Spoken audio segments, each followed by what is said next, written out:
Welcome everyone to the Robotics 2023 International University Competition.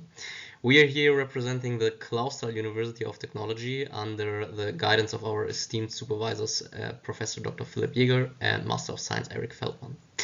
Today's date is the 18th of June 2023, and we will start this presentation by discussing this year's objectives. This year signifies the 9th occasion on which TU Clausthal has actively engaged in the competition.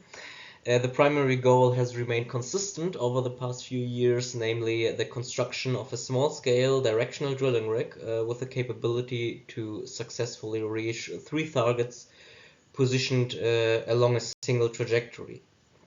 For the next part, I am going to introduce you to our current student board. I would like to take this opportunity now to introduce myself.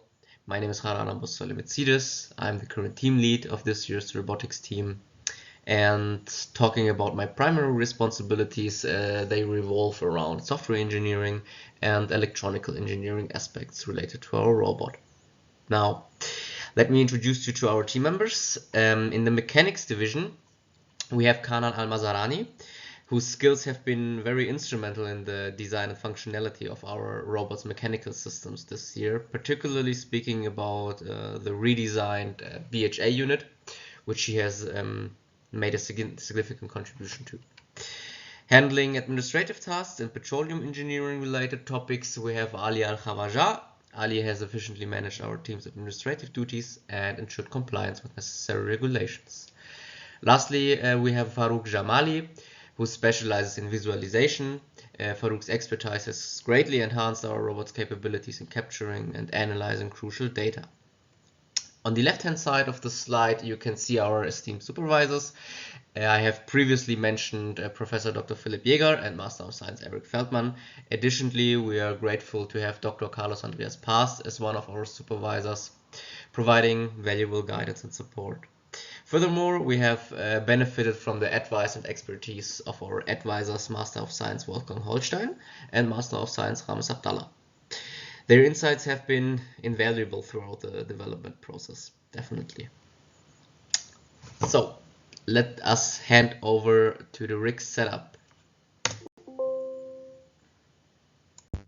Our rig setup has not been changed significantly compared to last year. However, we have implemented some minor as well as some major changes in the individual components of the setup.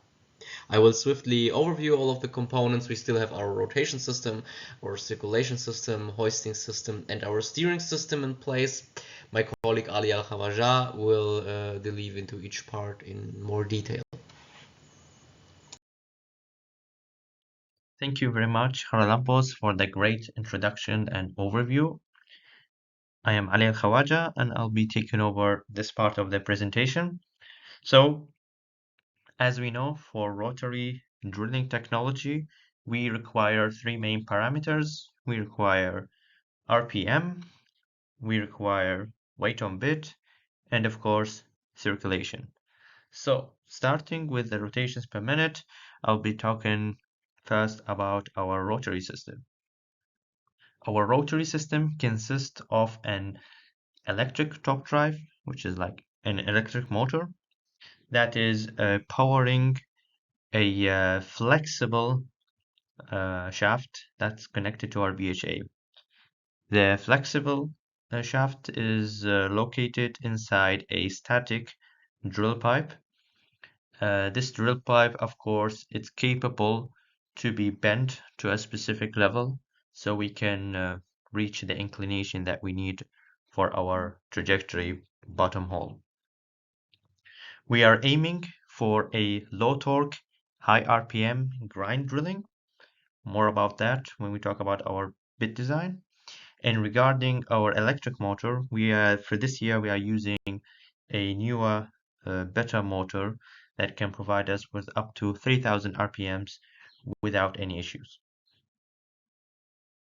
From the three illustrations on this slide, we can see on the top right picture our electric motor connected to a rotary table. This rotary table is connected to the static drill pipe and it's only used to make corrections that can help us with the steering system. Below that, we can see our flexible shaft connection inside the BHA. Our flexible shaft, of course, here is responsible for transferring the rotational energy or the rotational movement from the electric motor to the drill bit. On the picture on the left of it, we can see the flexible shaft inside the static pipe. So next we have our hoisting system, which provides us with the second main parameter for rotary drilling technology, which is weight on bit. Here we have an electric-driven spindle, which moves our top drive for weight on bit and also for general hoisting. This system is track supported. As we can see on the illustration, these two tracks are mounted on our rig mast.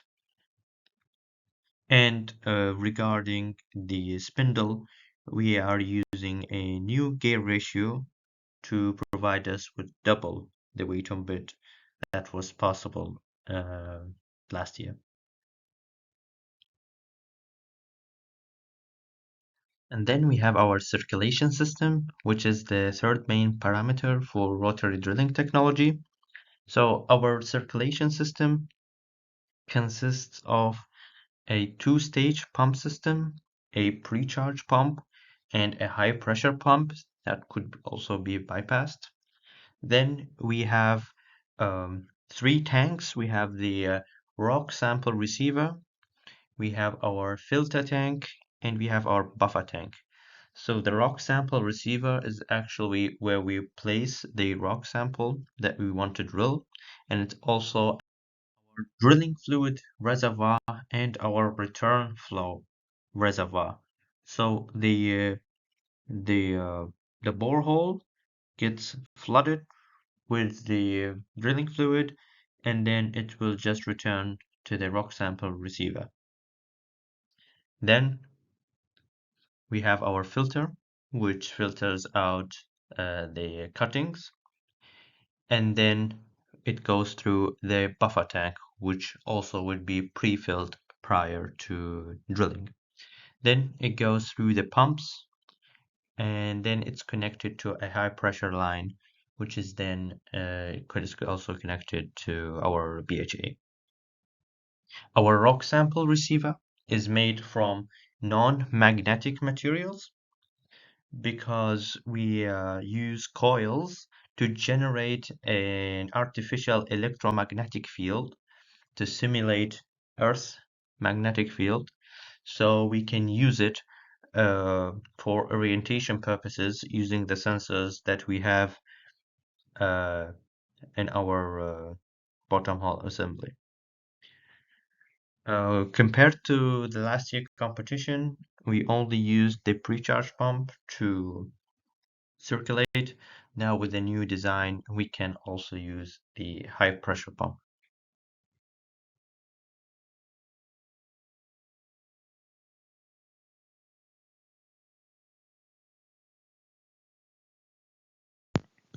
Thank you very much, Ali. I am Kanan Al-Mazarani. I'm studying mechanical engineering at the Technical University of Clausthal, and I'm just about to finish my Bachelor of Science degree. This is my first year participating in drill robotics competition, and my role for this year was to take over the mechanical and manufacturing aspects of our drilling robot. So in the next few minutes, I would like to introduce our new steering mechanism and how we implemented it in our completely redesigned BHA.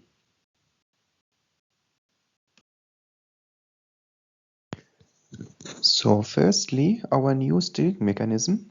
Just as last year, we have a push the bit system with 3 pads offset by 120 degrees.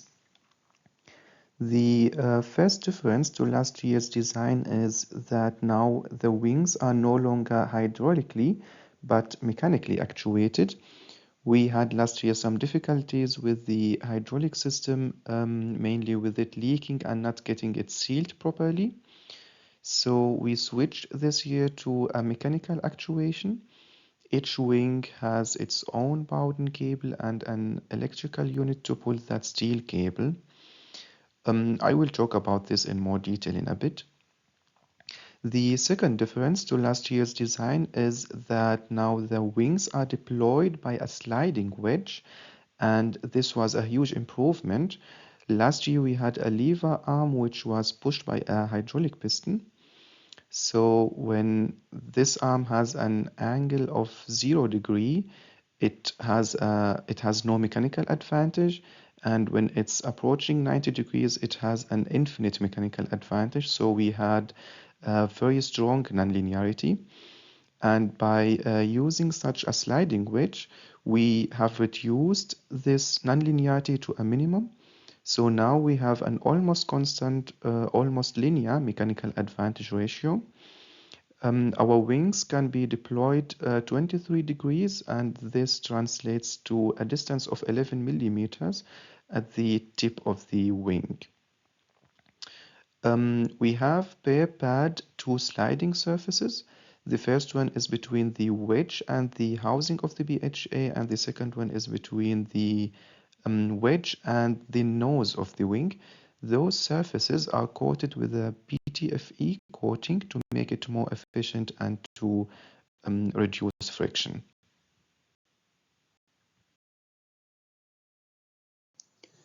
So here we have our surface Bowden cable unit. We just saw that the wedges in the BHA are actuated by pulling the corresponding steel cable. This cable is pulled on the surface by a pulley, which is driven by an electrical motor with a gearbox to maximize torque. On the other side of the shaft, there is an absolute rotary encoder to measure the rotation of the pulley. By doing so, we can measure exactly the position of the wedge and how much the wing is deployed. On the bottom side, we have a load cell, so the pulling force is always measured and controlled during the deploy process. Now we are going to talk about the new design of the BHA. One of the goals was to make it easier for the BHA to steer, so we can steer more tightly using less pushing force. This maneuverability is driven by three factors: the outer diameter of the drilling bit, the outer diameter of the BHA housing, and the effective length of the BHA. To achieve that, we worked on the later two parameters, since the diameter of the drilling bit is fixed in the competition regulations at 38 millimeters. We reduced the outer diameter of the BHA housing by 5 millimeters. We went from 33 millimeters last year down to 28 millimeters. The effective length of the BHA is the distance between drilling bit and stabilizer. We also have reduced that length by almost 50%, from just over 140 millimeters last year down to 74 millimeters this year. Finally, the contact point between wing and hull is now much farther to the stabilizer, so we have more mechanical advantage to push the drilling bit around. Those were some of the redesign considerations of the new BHA. Now I will hand it over to my colleague. He will tell you a little bit more about the new drilling bit design. Thank you, Kanan, for the great overview. Speaking of improvements, we have significantly enhanced our drill bit design compared to last year's while maintaining the original concept. The omission of cutting edges and inserts remains an effective solution to reduce torque, especially given the major torque limitations due to our flex pipe. To further counteract this, we've opted for some sort of high RPM grind drilling action. The redesign was actually completed in collaboration with a local drilling tool manufacturer. The name is Micon Drilling. A quick shout out to them and a big thank you to everyone involved in the process. The most notable change would be the introduction of a slight cone angle. This shift moves the first contact point on the bit away from the center, generating a sort of self-centering action. However, we have ensured that the cone angle is not too large to avoid adversely affecting our steering capabilities. Regarding the diamonds, they remain galvanized, but we've opted for a much larger mesh, twice as large as last year. To further reduce drag and torque, we have also implemented a slight adjustment to the gauge of the drill bit, tilting it to prevent unnecessary friction on the gauge side. Now that we have talked a lot about the mechanical parts in our robot, let's jump into our CAN bus architecture at first. There haven't been many changes compared to last year, but we have certainly expanded the system, implementing additional modules to a total of 11 now. The core concept remains the same, with a single CAN bus wire running through the entire robot, connecting all modules to each other. Each module represents a component, or more likely a functionality of the rig. For instance, the Z-axis module is responsible for the hoisting system, while the flow meter module measures flow and pressure. All modules are assigned a unique address, allowing them to target messages to one another specifically. To further synchronize the system, we've implemented a clock module that sends a clock message every 100 milliseconds. In response to that, all modules share their data in a predefined order to avoid waiting cascades, and also to prioritize certain modules over others. For example, the wait on bit module is prioritized over the flow meter, as the controller needs the current wait on bit data as swiftly as possible. Thus, the wait on bit sends its data before the flow meter in response to the clock signal. Most simple modules are based on an Arduino Nano, housed in our self-made PCBs. For the more complex modules, we've utilized an STM32 microcontroller. A major enhancement since last year is the implementation of a CAN translator, essentially an Raspberry Pi connected to the CAN bus. It receives all messages, processes them into a predefined data format, and publishes them onto an MQTT broker, a decentralized server. From there, all other algorithms can connect with the client, gaining complete access to the robot. Connections can be established via VPN or LAN, enabling operation of the robot from anywhere in the world.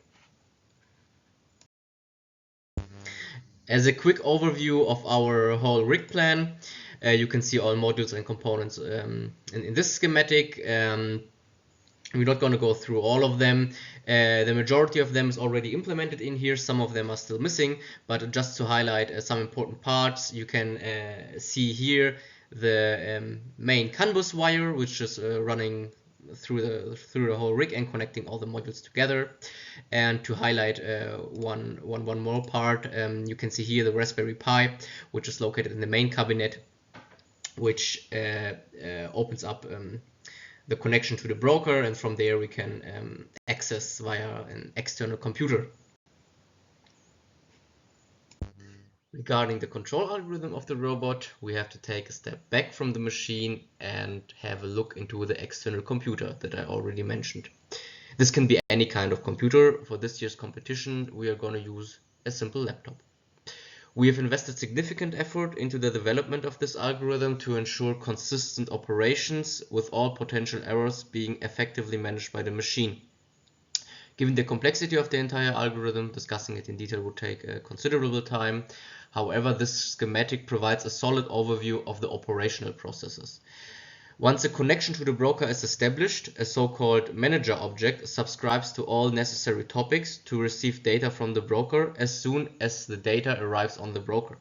Each incoming message triggers an event, prompting the manager to move the message into a queue. This queue can accommodate up to 10 separate worker objects, each processing the message in an individual thread. Initial tests show promising results, with the queue consistently maintained at 0 length, even with managing 10 messages per millisecond, which is in our terms quite fast, since the operational time of the drilling rig lets us expect somewhere near 10 messages per 100 milliseconds. We are aware that since we are working with a network, we have to deal with some time delay between sending and receiving messages, Therefore, each message is assigned a timestamp as soon as it is published from the CAN translator. The workers then store the message within the corresponding digital storage component. In simple terms, each physical module has a digital counterpart within the control algorithm where the most current values are stored. This arrangement allows the autonomous algorithm to access all the data swiftly and efficiently. The operation of the algorithm is relatively simple, comprising one state machine which is directed by a so-called commander object. The commander and the machine run in separate threads and utilize a built-in handshake mechanism for communication, ensuring smooth interactions between each other. Having a quick look onto the state machine by itself, when the algorithm is started, the machine enters a default state where it's waiting for necessary input from the driller itself. So here the target points, the wait on bits set point, the RPM, and all other things you can think of are going to be put in by the driller. And if all messages are together, the machine starts with the initiation process. Yeah, this takes about 30 seconds, where the machine is calibrating itself and is setting all measurement units to 0. And after the initiation, the machine enters a park state from which it waits until the driller gives the final command, okay, now start drilling. So if the driller decides to start drilling, the machine would directly enter into the drilling state, and during the drilling it would check upon the current depth in order to see if a survey criteria is reached. Yeah. If I didn't mention it in the initiation process, obviously the whole trajectory planning, the trajectory calculations are done, and from there we get the survey criteria. If a survey criteria is reached, we would enter to the next state, which is the survey transition state. And after we are transitioned to survey, we are requesting the survey data. We are actually requesting the IMU module to send us its data. So the azimuth and the inclination should be sent here. This part is quite important. So therefore, if the IMU is not sending its data, we will wait until the IMU did send its data. So there's a built-in loop which periodically asks the IMU again to publish its data. So after processing this and the data is received, the survey is done. And after the survey is done, we are entering the steering state, where we have some data conversion going on, and actually the pet force calculation is also done in here. Yeah. If steering is then done, we would transition back to the drilling state. So after steering, we would enter back to the drilling state. The survey criteria would be incremented to 1, and we would we would start drilling again until the next survey criteria is reached. Thank you very much, Harry. I am thrilled to present to you my work in this project that combines my expertise as front-end developer with my passion for mechanical engineering. My name is Farouk Yamali. I am a 24 years old student currently pursuing my studies in mechanical engineering at the Universität TU Clausthal. Over the past 2 years, I have been improving my skills as a front-end developer, and today I am excited to introduce to you a system that I have built using React.js and the powerful Tahoe MQTT library. One of the primary challenges I faced in my development journey was creating a system that could display real-time data efficiently. It was essential to have a robust solution that would handle a vast amount of data and present it in a user-friendly manner. For this, I think I could be one of the first developers to implement MQTT with a React application, since many hours of Google search couldn't give me any hints which approach to take. The heart of the system lies in a dynamic dashboard that serves as a central hub for all data. The system collects data from a repository Pi, which acts as a primary source for information from the robot. To ensure real-time updates and seamless communication, I employed the MQTT protocol because it can efficiently transfer the data from the repository PI to the GUI, maintaining a reliable and responsive connection. So here you can see the GUI. We have split the interfaces for the robot in two parts. One is the GUI that is being shown down here, which is basically responsible for showing the data. In the next slide, we will talk about the engineering interface, which is used to operate the machine, but sticking to the GUI first. We can see three gauges. We have weight on bed, we have torque, and hook load. With these red ranges, when the pointer reaches these red zones, then the corresponding indicators upward turns red. Ergo, it tells you if the system limits are rich or not. The GUI is still under construction.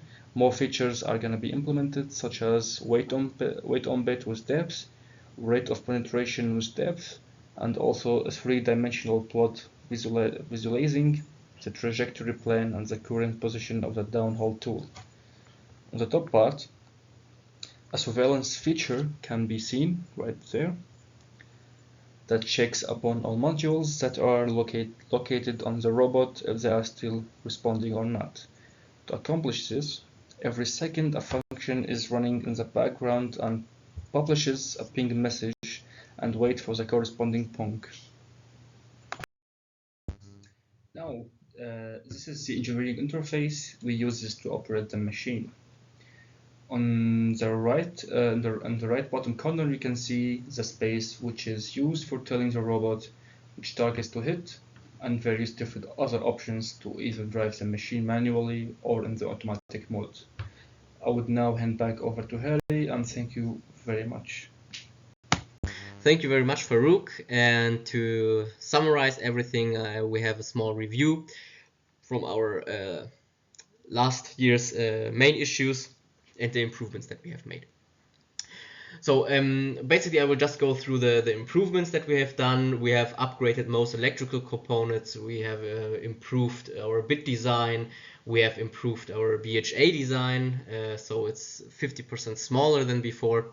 Improved the steering mechanisms, created a new GUI, improved program design, code, and algorithms, and also improved our measurement units, not to mention various other different improvements and changes.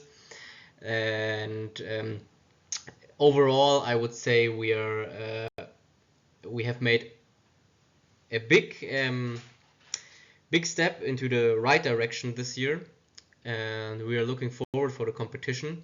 And I want to end this presentation, and I would like to end this presentation now by thanking our donors for this year's robotics competition: ETE Engineering GmbH, KCE Deutag, Mikon Drilling, Baker Hughes, and Förderverein für Tiefbautechnik, and of course the student chapter, the SPE student chapter of TU Clausthal. Thank you very much, and we are looking forward to seeing you in Belgium.